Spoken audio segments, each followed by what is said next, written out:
თუ თურქული დრამის მოყვარული ხარ, სერიალის სიყვარული და ცოდვა ზუსტად ისტორიის იმ ჟანრშია, რომელიც ეკრანს მიგაჯაჭვებს. თუ ჯერ კიდევ არ გინახავს შესანიშნავი თურქული დრამა. აი, რამდენიმე მიზეზი, რატომ უნდა დაუთმო დრო ამ ამბავს.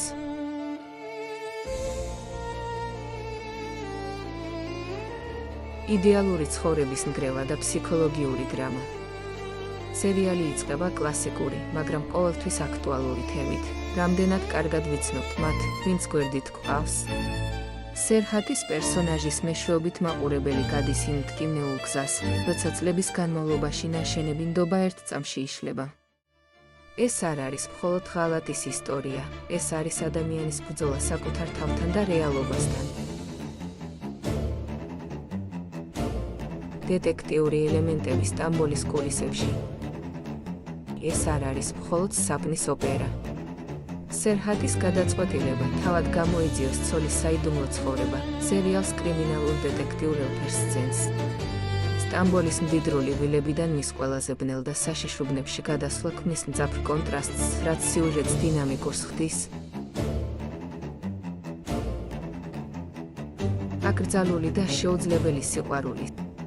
სერჰატისა და ზეინების ურთიერთობა კლასიკური თურქული დრამის საუკეთესო ტრადიციებშია. სოციალური უფსკრული, მდიდარი ბიზნესმენი და გოგონა სხვა სამყაროდან.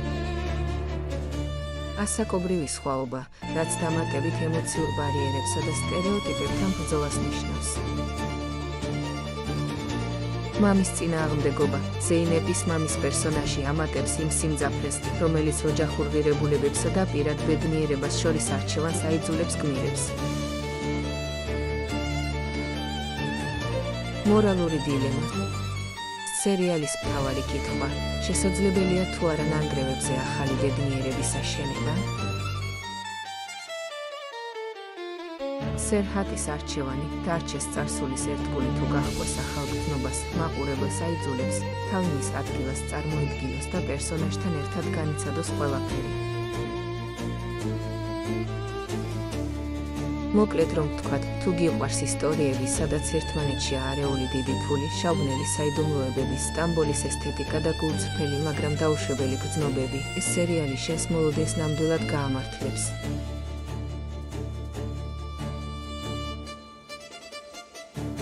მოემზადე ემოციური როლერკოსტერისთვის.